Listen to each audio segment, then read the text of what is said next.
Radio Publique Africaine.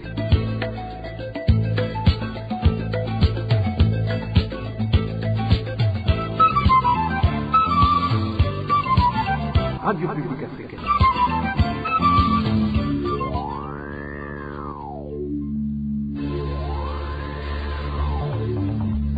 C'est le moment de suivre le journal parlé en français. À la présentation, Onésime Douchimakité. Merci de choisir la RPA. Bienvenue à ce rendez-vous d'information de ce samedi 25 novembre 2023, dont voici les grands titres. Certains activistes des droits de l'homme demandent aux autorités burundaises de ne pas continuer à rester bras croisés face à l'augmentation des cas de violence basés sur le genre. Un appel est lancé au moment où ce samedi 25 novembre, le monde entier débute la période de 16 jours d'activisme contre la violence à l'égard des femmes. Les corps des militaires burundais tombés sur le champ de bataille en République démocratique du Congo et les blessés continuent à être rapatriés secrètement. Vous aurez les détails dans cette édition. Dans cette édition, nous parlons également des rapatriés burundais en provenance du Kenya qui demandent d'être assistés. Les détails tout de suite. Ouvrons cette édition sur la page des droits de l'homme. À partir de ce samedi 25 novembre, le monde entier débute la période de 16 jours d'activisme contre la violence à l'égard des femmes. C'est une campagne internationale menée par la société civile qui s'organise chaque année. Elle commence le 25 novembre, journée internationale pour l'élimination de la violence à l'égard des femmes, et se termine le 10 décembre, journée des droits de l'homme, traduisant ainsi que la violence à l'égard des femmes est la violence des droits de l'homme la plus répandue dans le monde. L'ONU estime qu'à l'échelle mondiale, 736 millions de femmes, près d'une sur 3, ont été victimes de violences physiques et ou sexuelles de la part de leurs partenaires intimes, de violences sexuelles dans notre partenaire ou de deux, au moins une fois dans leur vie. Les violences faites aux filles et aux femmes est également une réalité au Burundi. Au cours de cette semaine, 2 ont été victimes de violences sexuelles. Une d'elles est une fillette de 5 ans. Elle est morte après avoir été violée. Hervé Seigneur Mongere pour les détails. Un des exemples de la cruauté à l'égard du genre féminin est celui d'un zèle d'une fille de 5 ans, une horreur qui s'est produite dans la nuit du 18 de ce mois au quartier Nyarumanga, en zone urbaine de Buterere. Karifi Teriteka, la fille de 5 ans, s'est fait violer par des inconnus puis tuée. Son corps a été retrouvé le matin du 19 novembre dans le de domicile de ses parents. Diane Isachaïnyeretse est la mère de l'enfant. Elle indique qu'elle était partie chercher de quoi nourrir la famille et au retour dans la soirée, elle n'a pas retrouvé sa fille à la maison. Elle ne savait pas qu'elle n'allait retrouver que le corps sans vie de sa fille. Comble de malheur, le corps de cet enfant a été enterré à la va-vite, faute de moyens pour mettre le corps dans la morgue. Et bien plus, la famille n'a pas pu organiser de deuil. Un autre exemple de la barbarie contre les femmes et les filles est le cas de viol commis par un groupe de garçons contre une fille. Le drame s'est passé le 22 de ce mois au quartier Kanyoko de la ville de Rumonge au sud du Burundi. 3 garçons contre une fille de 18 ans. Le crime a été filmé par les auteurs et ils menacent de la publier sur les réseaux sociaux si une fois elle était dénoncée. Les mêmes auteurs, selon la police, comptaient utiliser la même vidéo pour faire pression sur les victimes et lui demander de s'amener à eux chaque fois qu'ils le souhaitaient. Toutefois, la jeune fille a eu le courage de les dénoncer malgré ces menaces. La liste de violences contre les filles et les femmes au Burundi est exhaustive. Elles sont battues par les maris ou par autrui, obligées de faire des relations sexuelles malgré elles. Elles se font aussi tuer, aussi bien par les maris que par les étrangers aux familles. Merci à toi, Hervé Seigneur Mongere. Les autorités burundaises ne devraient pas continuer à rester les bras croisés face à l'augmentation des cas de violence basés sur le genre et que les auteurs commencent à considérer ces crimes comme un jeu amusant, à tel point que certains se prennent même des images. Cela se trouve dans un communiqué du mouvement des filles et femmes pour la paix et la sécurité, en collaboration avec le collectif des avocats des droits internationaux.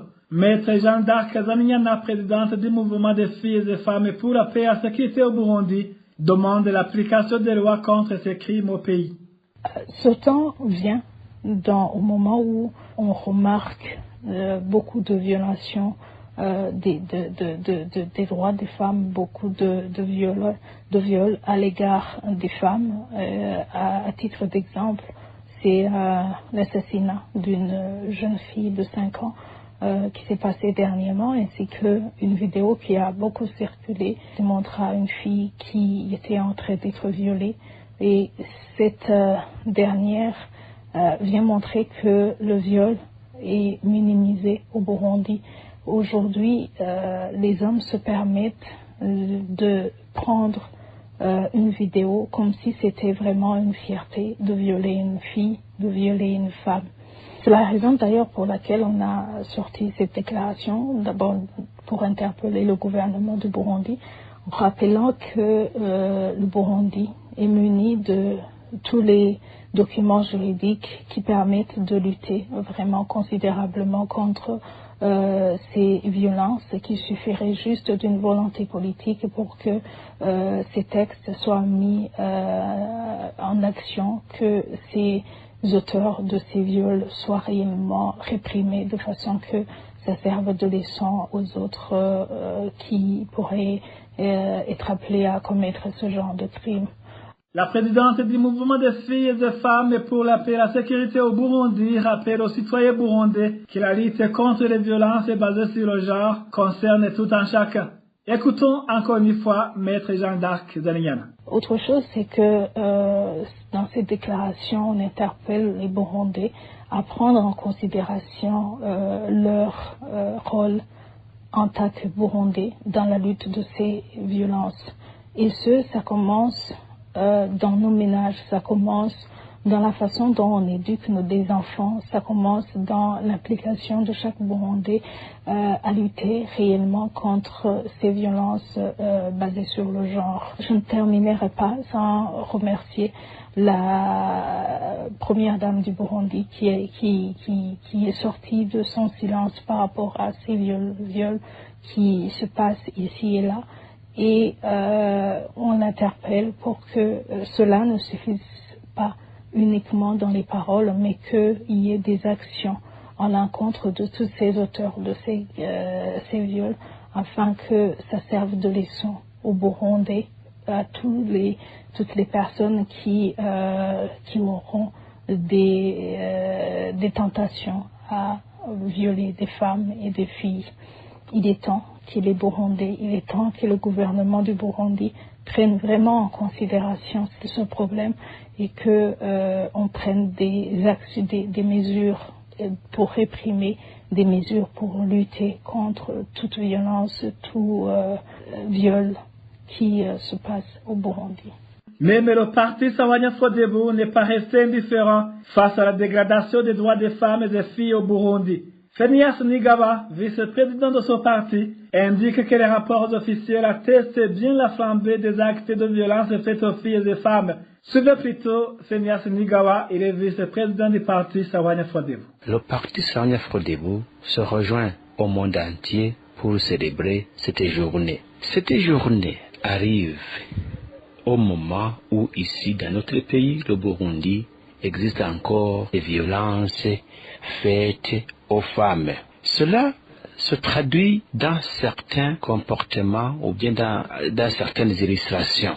Ici, nous observons des divorces, de femmes qui sont battues, des grossesses non désirées. On voit une certaine marginalisation des femmes dans la gestion du patrimoine familial. Ici, on voit qu'il y a la polygamie qui continue à exister. Il y a même des suicides, pour ne citer que cela. Tout cela montre que les violences faites aux femmes existent encore ici chez nous. Les chiffres que nous avons trouvés dans les rapports officiels montrent que ces violences montent chaque année. En 2021, par exemple, il y a eu 12 500 cas. En 2022, 14 500 cas. Pour le premier semestre de l'année 2023, on a déjà enregistré 2357 cas, dont 11 tués. Le constat est amer parce que nous voyons que ces cas, au lieu de diminuer, ils se multiplient. C'est pourquoi le parti Sahwanya-Frodebo saisit cette occasion pour demander ce qui suit. En premier lieu, le parti Sahwanya-Frodebo salue les efforts fournis par le gouvernement burundais, mais il demande que ces efforts soient multipliés, surtout au niveau de la prévention et au niveau des sanctions exemplaires pour les coupables. Le parti Sahwanya-Frodebo demande aux élus de la base au sommet de travailler en synergie pour éradiquer ce fléau. Le parti Sahwanya-Frodebo demande à la police, à la justice et à l'administration de travailler en commun accord, d'être vigilants pour traquer ces malfaiteurs. Nous observons ces derniers jours, même les petits-enfants de 5 ans, dernièrement, nous avons vu un enfant de 5 ans qui a été violé et qui en est mort. C'est vraiment regrettable. Phineas Nigawa appelle l'administration, les partis politiques, des organisations de la société civile et différents médias de faire une synergie pour lutter contre ces violences faites aux femmes. Suivez encore une fois Phineas Nigawa, vice-président du parti Sahwanya-Frodebo. C'est pourquoi le parti Sahwanya-Frodebo lance un appel vibrant à tout le monde. Ici, nous demandons aux partis politiques, nous demandons aux organisations de la société civile, nous demandons aux confessions religieuses, nous demandons également aux différents journaux, surtout de faire une synergie et se lever comme un seul homme pour combattre ce fléau, pour combattre sans merci ces malfaiteurs, afin que le Burundi puisse être construit sans qu'il y ait ces violences faites aux femmes, afin que nous puissions avoir un pays où les droits de femmes sont respectés, où il y aura zéro violence faite aux femmes, afin qu'on puisse arriver à un développement durable. C'était Phineas Nigawa, vice-président du parti Sahwanya-Frodebo. Après une petite transition, nous parlons sécurité. RPA. Je vous disais en titre, les corps de militaires burundais tombés sur le champ de bataille en RDC et les blessés continuent à être rapatriés secrètement. Ce vendredi, un hélicoptère a atterri sur l'aéroport international de Bujumbura, à bord duquel un corps d'un militaire tué et 4 blessés. Reportage signé Emmanuel Nyungeko. Cet avion de type hélicoptère civil en provenance de la République démocratique du Congo qui a atterri ce vendredi sur l'aéroport international Melchior Ndadaye est arrivé vers 13h30. Nos sources à l'aéroport international de Bujumbura révèlent qu'à bord de cet appareil était encerclé d'un militaire tombé sur le champ de bataille et 4 autres blessés. Les mêmes sources d'information indiquent que les travailleurs de la société Burundi Airlines qui ont assisté cet avion ont mis ce cercueil sur le chariot pour être poussé jusque dans les ancêtres de l'ancien camp de Gakumbu, actuellement dénommé base aérienne de Bujumbura, BAB en sigle. Les 4 militaires blessés ont été embarqués à bord d'un bus de la société Burundi Airlines et ont été également acheminés vers la base aérienne de Bujumbura. Le déchargement de cet avion n'a pas dépassé 20 minutes et il a décollé selon toujours nos sources. Selon ces mêmes sources restant à l'aéroport international de Bujumbura, cet hélicoptère aurait atterri sur la piste numéro 3 suite à une mauvaise communication entre le pilote et des agents du service du tour de contrôle. C'est au moment où, d'après certains hauts cadres de l'armée burundaise qui se sont confiés à la RPA, tous les appareils qui amènent certains objets militaires ou qui jouent le rôle d'évacuation sanitaire atterrissent directement sur la piste de l'aviation militaire dans le camp abritant la base aérienne de Bujumbura. Merci à toi, Emmanuel Nyungeko. Certains rapatriés burundais qui ont récemment regagné le pays depuis le Kenya indiquent qu'ils vivent dans la misère car ils n'ont pas eu de paquet retour. Un de ces rapatriés qui s'est confié à la RPA a fait savoir que c'est les réfugiés qui ont quitté le pays dans une période allant de 2015 à 2019 ont eu droit au paquet retour en plus d'une somme de $50 distribuée à tout le monde avant leur départ. Et une somme que ces rapatriés signalent qu'elle n'a servi que pour avoir un endroit où dresser une hutte pour se reposer. Ces derniers demandent d'être assistés. Nous venons de passer 2 semaines déjà depuis le rapatriement, car le rapatriement a eu lieu le 10 en provenance du Kenya. Nous avions demandé le rapatriement volontaire en 2021, mais les listes sont sorties en 2023. Nous n'avions même plus la volonté de rentrer, mais on nous y a obligés. Ils sont venus nous chercher dans nos ménages et on nous a même menacé de bloquer nos cartes. Après ça, nous nous sommes rendus compte qu'il n'y avait pas moyen d'y échapper et nous avons accepté de remplir les dossiers. À ce moment-là, on nous disait qu'on va nous donner $50 pour chacun, alors que d'habitude on donnait ces $50, que nous n'avons pas pris au sérieux bien sûr, car on dit souvent que nous les Burundais, nous faisons le business de rentrer dans le pays pour revenir après. À notre grande surprise, arrivé à l'aéroport, on nous a donné la même somme de $50 comme prévu.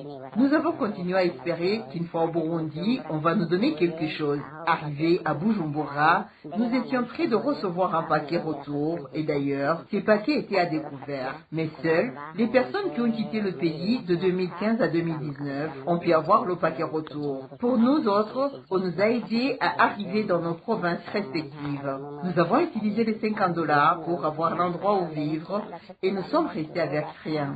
Aujourd'hui, nous sommes dans une situation difficile. C'est pourquoi nous nous sommes tournés vers vous pour vous demander de plaider pour nous, afin qu'au niveau des communes où nous sommes, on puisse nous assister.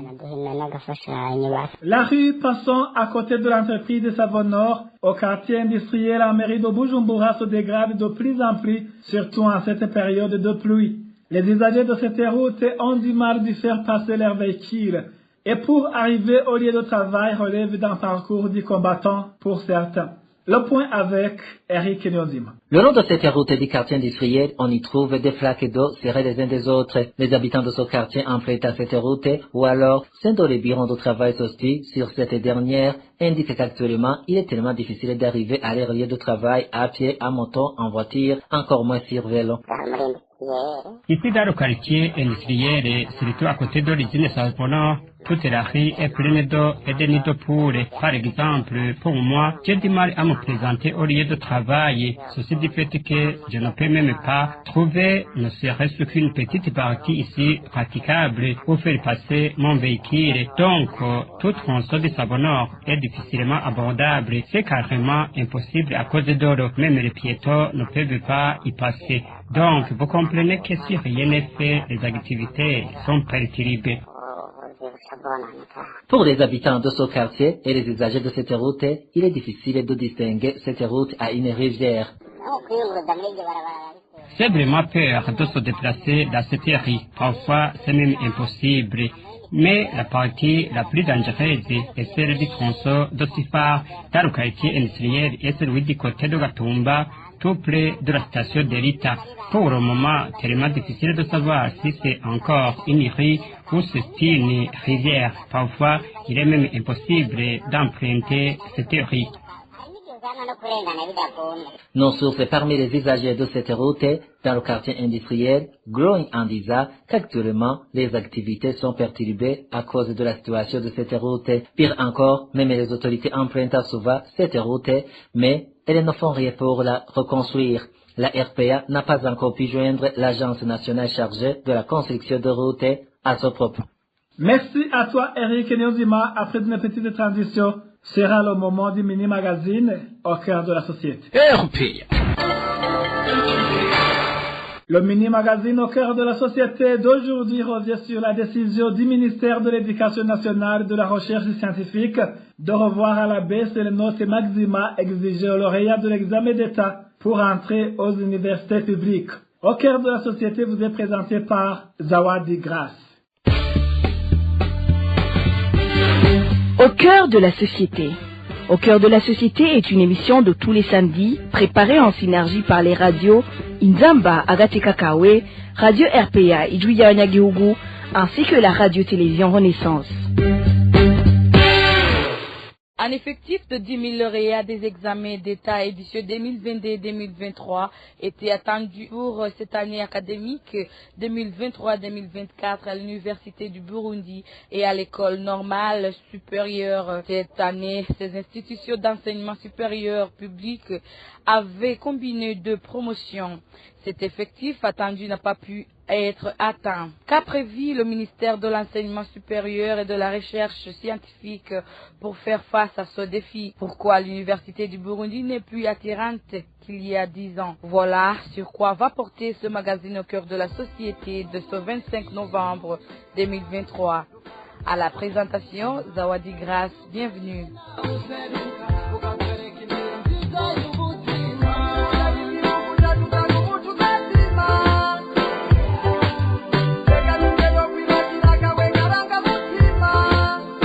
Le ministère de l'Éducation nationale et de la Recherche scientifique a pris la décision de revoir à la baisse les notes minima exigées aux lauréats de l'examen d'État pour entrer aux universités publiques. Frédéric Banguilinama, secrétaire permanent au sein de ce ministère, l'a annoncé ce mercredi. Il a expliqué que c'est pour essayer de donner la chance à certaines filières d'avoir l'effectif qu'elles souhaitent. Nous avons lancé le deuxième communiqué pour revoir à la baisse la note exigée afin que les facultés qui ont reçu moins de candidats puissent les avoir. L'Université du Burundi a donc fait la liste de ces filières qui ont besoin d'étudiants, tout comme à l'ENS. Pour le moment, ces jeunes vont pouvoir venir s'enregistrer volontairement dans ces facultés dont la note exigée a été revue à la baisse. Cela veut dire qu'on les attend pour atteindre le nombre de 10 000 attendus. Si on atteint le nombre, tant mieux, mais si ce n'est pas le cas, ils vont procéder à d'autres appels dans les filières qui affichent peu d'étudiants. Cette solution prise par le ministère n'est pas une bonne solution. Selon l'expert en éducation, un professeur d'université, Libera Niwashidakandi, il estime que le ministère de l'Enseignement supérieur et de la Recherche scientifique devrait d'abord mener une recherche pour identifier les vraies raisons qui empêchent les étudiants de se faire enrôler aux universités publiques. Cette mesure est une fausse solution à un vrai problème. Parce que tout simplement, il aurait fallu d'abord mener une petite recherche de quelques semaines pour connaître les véritables raisons qui poussent les élèves qui terminent le secondaire de ne plus s'inscrire à l'Université du Burundi et à l'ENS. Donc la vraie raison, ce sont les conditions de travail qui sont détériorées. Je rappelle que la régie des œuvres universitaires avait pour mission notamment de loger les étudiants de l'Université du Burundi et de les restaurer. Depuis quelques années, l'Université du Burundi ne loge plus les étudiants, en tout cas comme ça se faisait de par le passé. Mêmement, il y a tendance à privatiser le restaurant universitaire, ce qui conduit à des conditions d'apprentissage déplorables. Même le petit crédit qui est accordé aux étudiants, vu la dévaluation de la monnaie burundaise, le montant est totalement insignifiant. Et puis, ce crédit est versé avec retard. Ça, c'est la troisième raison. C'est la qualité de l'enseignement à l'Université du Burundi qui a fortement baissé parce que tout simplement, il y a la politisation de l'université. Depuis que le parti CNDD-FDD est au pouvoir, il suffit d'avoir une carte de membre, tu peux devenir professeur sans toutefois avoir, disons, les capacités vraiment d'enseigner dans une université. Il y a aussi la question sécuritaire au sein des campus de l'Université du Burundi et de l'ENS. Suite au fait que les Imbonerakure font la loi. Il y a eu beaucoup de cas, même le personnel de l'Université du Burundi est malmené, donc aucun parent responsable ne peut envoyer son enfant dans une université qui a perdu tout sens d'humanité. Alors, la question que l'on peut se poser, c'est que faire? Il faut s'attaquer au vrai problème. Et le vrai problème, c'est la pauvreté qui frappe la majorité des familles burundaises. Et cette pauvreté est une conséquence de la gestion avec légèreté du pays. Et c'est la politisation de tous les secteurs. Donc, il y a un problème politique avec des conséquences dramatique sur le plan social et bien sûr la solution est politique. Il faut un dialogue franc et sincère entre les Burundais et pour arriver à une solution consensuelle et trouver des solutions aux 1000 problèmes qui minent le Burundi, y compris cette question de l'Université du Burundi.